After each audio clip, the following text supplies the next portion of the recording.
ஒரு சிலத்துல உள்ளே விட மாட்டாங்கண்ணா. எதனால? என் தோற்றம்.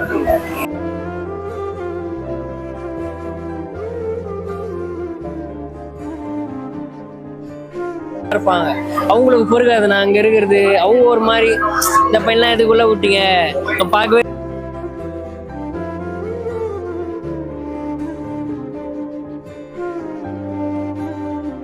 திருப்பி எனக்கு ரிவெஞ்ச் எடுக்கிறனாவே ரொம்ப பிடிக்கும். நான் எல்லாரையும் எனக்கு ஒருத்தர் பண்ணிட்டாங்கன்னா நான் பார்த்து வச்சுப்பேன்.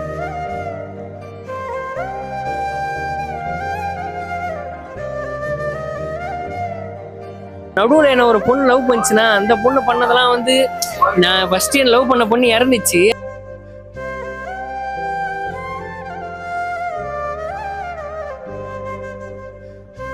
ஒரு 2 வருஷம் லவ் பண்ணோம்.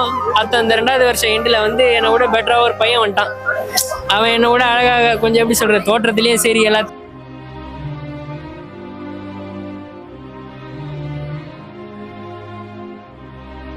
செத்துலாம் தோணும். இருந்தாலும் அந்த டைம்ல தான் நான் இப்ப எல்லாருமே சூசைடுலாம் நிறைய பண்றாங்க. அது வந்து என்னை பொறுத்த வரைக்கும் ஒரு தப்பான விஷயம். நானே 2 வாட்டி அட்டன் பண்ணிக்கிறேன்.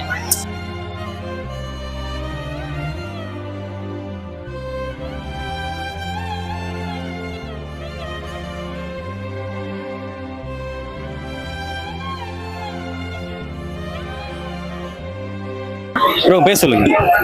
என் பேரு விஜய். நான் ஊரப்பக்கம் காணா டர்க்கின் தான். என் பேர் டர்க்கின்னு சொன்னாதான் தெரியும். எதனால டர்க்கின் பேர் வச்சாங்க? அது சின்ன வயசுல அப்படியே சுத்தி நிக்கிறப்ப வச்சாங்க. அது ஏன் வச்சாங்க? டர்க்கிக்கு ஒரு மீனிங் இருக்கும்ல.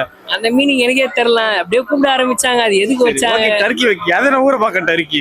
நான் என் ஊரப்பக்கம். நான் இப்ப கானா சிங்கர்ல, அதனால அந்த கானா சிங்கர். ஆமாண்ணா. ஓகே. எத்தனை கானா பாட்டு எழுதிருப்பீங்க? நான் எழுதிக்கிறேன் கிட்டத்தட்ட ஒரு 60 பாட்டு வச்சுக்கிறேன். என்ன பண்றது, குடும்பத்தோட ஒரு வறுமை. இப்பதான் 2 பாட்டு ரிலீஸ் பண்ணிக்கிறேன். இப்பதான் கொஞ்சம் கொஞ்சமா கத்துக்கிறேன். ஓ இப்படிதான் பாடணுமா, நிறைய விஷயங்களை இப்பதான் கத்துக்கிறேன். ஒரு சிலத்துல உள்ளே விட மாட்டாங்கண்ணா. எதனால? என் தோற்றம். என்னது என்ன தோற்றம் நல்லாதான் இருக்கு இல்லண்ணா. நீங்க இப்ப எல்லாருமே உங்களை மாதிரி பண்ணா இப்ப எனக்கு ஒரு குணம் இருக்கும், உங்களுக்கு ஒரு குணம் இருக்கும். அந்த மாதிரி மனுஷங்க வந்து ஒரு குணம் பச்சவங்க எல்லாரும் மாதிரியும் இருக்க மாட்டாங்க. இப்ப ஒரு போலீஸ்காரங்களே வச்சுவாங்க. எனக்கு ஒருத்தர் பார்த்தா எனக்கு என்னடா தம்பி இப்படிலாம் இருக்கிற பாட்டு பாடுற சார், சரி ஒரு லைன் பாடுறான்ட்டு ஜாலியா பேசுவாங்க.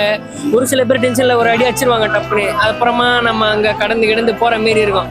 அந்த மாரி இப்ப எப்படி 2 ரகம், இப்ப நீங்க ஒரு ரகம் நான் ஒரு ரகம் மாரி அங்க நான் போன இடத்துல வந்து ஒருத்தர் ஒரு ரகம்.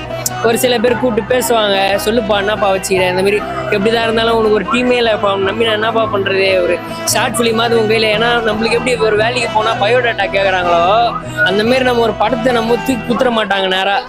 அவங்களுக்கு ஒரு நம்ம இதை பண்ணிக்கிறேன் நான் அப்படின்னு அவங்களுக்கு காட்டணும். அதை நான் இது வரைக்கும் காட்டலையே. அது அவங்க என் மேலேயே ஒரு தப்பு இருக்குது. என்ன பண்றது, காசு இல்லை. சரி காசு இல்லைன்னு தான் நான் ப்ரொடக்ஷன் கம்பெனியே தேடி வரேன். அங்கேயும் இப்படி சும்மா என் தோற்றத்தை வச்சே நீ இப்படிப்பா இல்லப்பா எல்லாம் பண்ண முடியாது அப்படின்னு சொல்லிடுறாங்க. அது கொஞ்சம் ஒரு மனசு கஷ்டமா இருக்குது. ஒரு சில இடத்துல வந்து என்னை பெரிய ஆளுங்களே கூட்டு வச்சு பேசினாலும் ஒரு சில பேர் கூட சும்மா இருப்பாங்க. அவங்களுக்கு பொறுக்காது நான் அங்க இருக்கிறது. அவங்க ஒரு மாதிரி இந்த பையன்லாம் எதுக்குள்ள விட்டீங்க பார்க்கவே இப்படிங்கிறான் அப்படின்னு. அந்த நேரத்துல நம்ம பேசலாம் முடியாது, என்ன பண்ண முடியாது. பட்சம் இருந்து வெளியே தான் வர முடியாது. சரி பேசிட்டாங்க, என்ன பண்றது. நம்ம எதனா கொஞ்சம் ஒரு ஏதோ அவங்ககிட்ட ஏன்னா நம்ம வார்த்தை விட்டோம்னா அந்த பிரச்சனை வேற மாரி நம்மளுக்கு திரும்பி வரும். சரி எதுக்கு பேசுறவங்க பேசிட்டோம். நம்ம அந்த சுச்சுவேஷன்ல இருக்கிறோம். சரி பாத்துக்கலாம், ஒரு நாள் எல்லாருக்கும் ரிவீட்டு கரெக்டா அடிக்கிறோம், அப்ப பாத்துக்கலாம். காசு பணம் வந்தா தோற்றம் ஒரு மூலையிலன்னுவாங்க. இப்பயே சரிண்ணா. இப்ப நான் ஒரு இடத்துக்கு போறேன், அங்க நான் போன உடனே என்ன பண்ணுவேன்னா ஒரு சில பேர் பயப்படுவாங்க. ஏன் பயப்படுவாங்கன்னு எனக்கு தெரியாது. ஒரு மாதிரி ஒதுங்குறாங்க, எதுக்கு போறாங்கன்னே தெரியலையே. இது இப்போ நம்ம ஒரு சினிமாலலாம் ஒரு சில சீன்லாம் நச்சுக்கிறோம். அப்போ நான் போனால் என்னை பார்த்து பயப்படுவாங்களா, ஒதுங்குவாங்களா? சரி பேச வருவாங்க, ஃபோட்டோ எடுக்க வருவாங்க. ஏன் அந்த எப்படி சொல்கிறது, அந்த ஒரு அங்கீகாரம் ஒரு சாதாரண பையனுக்கும் அந்த ஒரு ஜெயிச்ச ஒரு பையனுக்கும் ஒரு வித்தியாசம். இப்போ நான் ஒரு சாதாரண பையன் என்னைக்கு நான் ஜெயிக்கிறனோ அன்றைக்கி தான் எனக்கான ஒரு அங்கீகாரமே கிடைக்கும். அந்த டைம்ல உங்க மனநிலை எப்படி இருக்கும்? இக்னோர் பண்றாங்கல்ல, என்ன பண்ணணும்னு தோணும்? எந்த அளவுக்கு உங்க கோவத்தை கண்ட்ரோல் பண்ணுவீங்க? எனக்கு நான் கோவம் வரும். நான் வந்து அதை வந்து என் வார்த்தையாலேயோ இதுவாலேயோ காட்ட மாட்டேன், என் ஒர்க்கில் காட்டுவேன். இப்படி நீ பேசிட்ட, நான் உன்னை மைண்டில் வச்சுக்கிறேன். நான் இதுக்கெல்லாம் ஒரு நாள் திருப்பி எனக்கு ரிவெஞ்ச் எடுக்கிறனாவே ரொம்ப பிடிக்கும். நான் எல்லாரையும் எனக்கு ஒருத்தர் பண்ணிட்டாங்கன்னா நான் பார்த்து வச்சுப்பேன், சிரிச்சுனே இருப்பேன். சரிப்பா நீ பேசிட்ட, நான் உன்னை வச்சுக்கிறேன் மைண்டில். அப்புறமா நீ எனக்கு ஒரு நாள் வரும், அப்போ நான் உனக்கு திருப்பி நான் உனக்கு வைப்பேன், அப்போ உனக்கு தெரியுன்ற மாரி நான் வச்சுப்பேன். ரிவெஞ்ச் எடுக்கிறதுனா கொஞ்சம் எனக்கு ரொம்பவே பிடிக்கும். யாராக இருந்தாலும் சரி பார்த்து வச்சுக்கலாம், திருப்பி நம்மளுக்கு ஒரு காலம் வரும், அப்போ நம்ம பார்த்துக்கலாம் இவங்களன்னு சொல்லிட்டு நான் வந்துடுவேன். ஒரு சில நேரம்லாம் இப்போ எனக்கு இருக்கிற ஒரே பிரச்சனை தான், நான் எனக்கு வந்து ஒரு சில பர்சனல் பர்சனல்லாம் எங்கள் அப்பாவுக்கு வந்து ஒரு கடன் பிரச்சனை இருக்குது. எங்கள் அப்பா வந்து என் பக்கத்தில் இல்லை. அந்த கடன் பிரச்சனைனால அவர் என்ன பண்ணிடுறாரு, வெளியூர் எங்கள் சொந்த ஊரில் போயிட்டு அங்கே இருக்கிறாரு. அது எனக்கு ஒரு மைனஸ். அது எனக்கு மைண்டில் இப்போ எங்கள் அப்பா அம்மா சொல்கிறாங்கன்னா தெரியுமா சொல்கிறாங்க, நீ ஏன்டா அதை பற்றிலாம் யோசிக்கிற, நீ வேலையை பாடுறா. நம்ம பையன் நம்ம யோசிக்காம என்ன பண்ணுறது, நம்மளால ஒரு காசு சம்பாதிக்க முடியலேன்ட்டு நம்மளுக்கு ஒரு மனசுல ஒன்று இருக்குதுல்ல, என்னடா இது நம்மளால ஒரு நம்ம பெற்றவங்களுக்கு எதுவுமே பண்ண முடியலையே. இப்போ நடுவில் என்ன ஒரு பொண்ணு லவ் பண்ணிச்சுன்னா, அந்த பொண்ணு பண்ணதெல்லாம் வந்து நான் ஃபர்ஸ்ட் என் லவ் பண்ண பொண்ணு இறந்துச்சு. அதுக்கப்புறம் நான் அந்த பொண்ணு தான் இப்போ கானா சிங்கர் ஆயிருக்கிறேன், பாடுறேன், நிறைய விஷயம்லாம் பண்ணுறேன். அதுக்கப்புறம் என் லைஃப்பில் ஒரு பொண்ணு வந்துச்சு. அந்த பொண்ணு என்ன பண்ணிட்டு போயிடுச்சுன்னா, நல்லா தான் இருந்தது. ஆனால் அந்த பொண்ணு மேலே குத்தலாம் சொல்லலாம், என் கூட இருந்த வரைக்கும் நல்லா தான் இருந்தது, நல்லா தான் பேசிச்சு.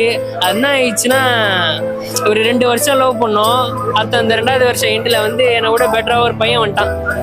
அவன் என்னை விட அழகாக கொஞ்சம் எப்படி சொல்கிறது, தோற்றத்துலேயும் சரி எல்லாத்துலேயுமே நான் இப்போ ட்ரை பண்ணின்னு இருக்கனால என்னை எப்படி கொஞ்சம் ஒரு இது எப்போ மேலே வர போகிறான், நம்ம என்ன ஆக போகிறோன்ட்டு அதை நினச்சிச்சா என்னன்னு தெரில. இந்தமாரி சொல்லிச்சா அந்த பொண்ணோட தங்கச்சி என்கிட்ட சொல்லி அழுகுறா, நான் இதுமாரி நீ அவள்லாம் நம்பாத, நீ எதுக்கு அவளை நம்புற, நீ அவள் மேலே இவ்வளோ நம்பிக்கை வச்சதே முதல்ல தப்பு, நீ வேலையை பாருங்க. அந்த பொண்ணை நான் நம்பல. அவங்க என்ன சொன்னா, நான் என் தங்கச்சி சொன்ன ஏமாத்துறானா, வேணாண்ணா நீ விட்டுருண்ணா அப்படின்றான். அதையும் நான் நம்பல. அவங்க ஃப்ரெண்ட்ஸ் எல்லாம் அழுகுறாங்க, நான் வேணாண்ணா, ஏன்னா அந்த பொண்ணை இவ்வளோ நம்புற.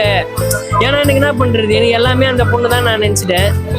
அந்த பொண்ணுக்கிட்ட நான் ஃபோன் பண்ணி கேட்குறேன், மாரி இல்லை நமக்கு செட் ஆகாது, எனக்கு அந்த பையனை தான் பிடிச்சிக்குது, அவங்க உன்னோட நல்லா பார்த்துப்பாங்க இருந்துச்சு.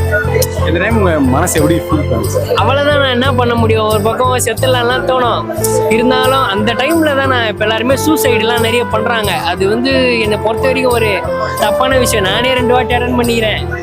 அந்த கோவம் இப்போ நம்ம 2 பேருக்கு சண்டைனா, உங்களுக்கு ஒரு கோவம் வருதுன்னா, அந்த கோவத்தில் இருக்கிற வரைக்கும் தான் நீங்கள் என்னை வந்து ஒரு மாதிரி பேசுவீங்க, ஒரு இது பண்ணுங்க. அந்த கோவம் போயிடுச்சுன்னா அப்புறம் பார்த்தினாடா தம்பி சொல்கிறா தம்பி அப்படி, அது மாதிரி தான் நம்ம மனுஷன். அந்த நேரத்தில் நம்ம கோவத்தில் என்ன வேணால் நம்ம மனசு தோணும், போய் செத்துடலாம், இது அப்படியே கொஞ்ச நேரம் பொறுமையாக உட்காந்து யோசிச்சு, வீட்டில் அப்பா அம்மாலாங்கிறாங்க, நம்ம இதுக்கு இதெல்லாம் ட்ரை பண்ணோம். இந்த பொண்ணு போனான்னா அப்போ ஊரில் வேற பொண்ணே இல்லை. எனக்கு இப்போ வரைக்கும் அந்த பொண்ணு பண்ணதில்லை. ஒரே ஒரு குறை தானே என்னன்னா, இப்போ அந்த பொண்ணு என்னை முதல்ல லவ் பண்ணது காரணமே என்னன்னா, என்ன மாரி டேலண்டான பசங்கள்லாம் வெளியே காட்டணுன்றதுக்கோசம் தான் நான் இந்த ஃபீல்டு உள்ளே வரேன். இந்த ஃபீல்டு உள்ளே வந்து எல்லாரையும் காட்டணும் அப்படின்ற ஒரு மைண்ட் செட்டில் தான் வரேன். அதனாலே அந்த பொண்ணுக்கு என்ன பிடிக்கும், நீ கூட வரவங்களாம் நல்லா பார்த்துக்கிறேன், இந்தமாரி மற்றவங்களுக்கோசம் நிறைய பண்ணுறேன். அப்போ நான் என்ன அந்த பொண்ணை இப்போ நான் கேட்க விரும்புகிறேன்னா, உனக்கு தெரியுது நான் மற்றவங்களுக்கோசம் எல்லாத்தையும் பண்ணுறேன், யாரோ தெரியாதவங்களாம் சான்ஸ் கொடுக்குறேன், அவங்களுக்கோசம் இவ்வளோ பார்த்து பண்ணுறேன். அப்போ இவங்கள எனக்கு யாருனானே தெரியாதவங்களே நான் நல்லா பார்த்துப்பேன்னா, அப்போ என் பொண்டாட்டியை நான் எப்படி பார்த்துப்பேன்? அப்போ நான் உன்னை நான் எப்படி பார்த்துருப்பேன்? எங்கள் அப்பா அம்மாவுக்கு ஒன்னாலே நான் அழுவ மாட்டேன். உனக்கு ஒன்றா வயிறு வலின்னு சொன்னால் அழுவுண்ணா, சாமி கிட்ட போயிட்டு வேண்டுவேன், இவங்களுக்கு இப்படி சொல்கிறாளே சொல்லுவேன்.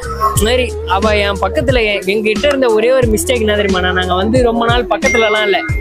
அவள் வந்து ஸ்கூல் பொண்ணு தான், அவள் வந்து ஹாஸ்டலில் தங்கி படிக்கிற பொண்ணு. அவள் அங்கே இருப்பா, நான் இங்கே இருப்பேன். அதனாலயா இல்லை இந்த டிஸ்டன்ஸ் தான் ஒரு வேளை ஒரு பிரச்சனையாக வந்து நினைச்சா என்ன எதுன்னு தெரில. இதுவும் ஒரு பக்கம் யோசிப்பேன், ஒரு வேளை இதான் ரீசன் போல. ஏன்னா அந்த பொண்ணு பக்கத்தில் இருந்த வரைக்கும் அந்த பொண்ணு ஹாஸ்டல் போகிறப்ப அழுவ வரும்.